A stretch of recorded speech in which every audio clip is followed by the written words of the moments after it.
Hi, welcome to Week 15 of NFnL Pics, the show picking Steelers, Browns, Bills, a dog in a national spotlight game. My name is Pat Ritz. Time to pick 'em.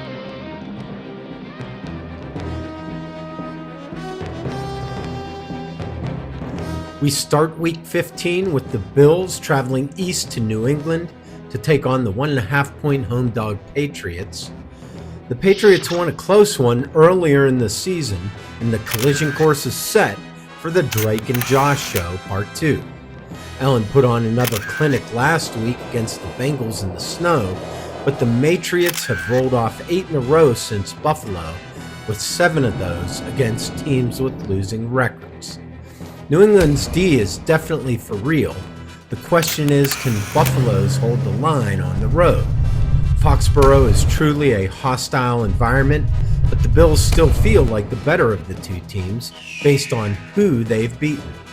The gut is calling in this one, and by a razor's edge in Gillette Stadium, Pats to cover and Bills to win.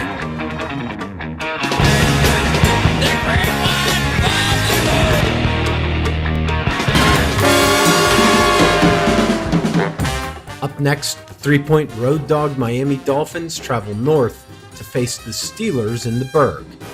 The Hopium got the job done for the Steelers last week as they took first place of the AFC North back from the Ravens. Just terrible, in the towel sense. They get a chance for some home cooking against a surprise comeback from the AFC East this week. The Dolphins are streaking since their surprise win over the Bills, with the Commies, Aints, and Jets all falling. The Finns haven't given up more than 17 points in any of those games, and they run for about 126 yards a game. This is a trap game for Pittsburgh, and they'll need defensive pressure and turnovers to win in that. In the 21st century, the Fish are 1-3 in the Berg. Call Holy's on the strip. The catch of the day is on its way. Steelers to cover and win. We're from the town with the great football team. We cheer the Pittsburgh Steelers.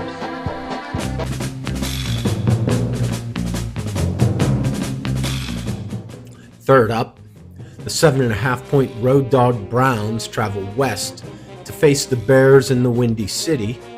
This is a quintessential trap game for Chicago, and they'll need to avoid the jaws of defeat with the Pack, Niners, and Lions on the horizon. After the call to pull Sanders for the final play of last week's game, it's easy to overlook the hapless Brownies. The Bears give up a lot of points per game, but Cleveland rarely scores any.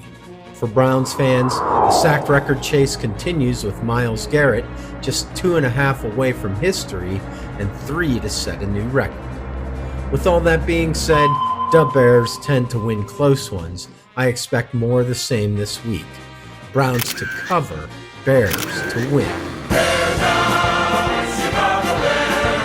With every play, clear the way to victory. Bear down, Chicago Bears. In the national spotlight, it's the Green Bay Packers heading west to face the 2.5-point home dog Broncos in Denver. Let's go by the numbers, starting with the offense. When it comes to putting points on the board, these teams are separated by just over 1 point per game. The Broncos hold a slight edge on the ground, while the Pack is slightly better in the air. These stats are basically a push.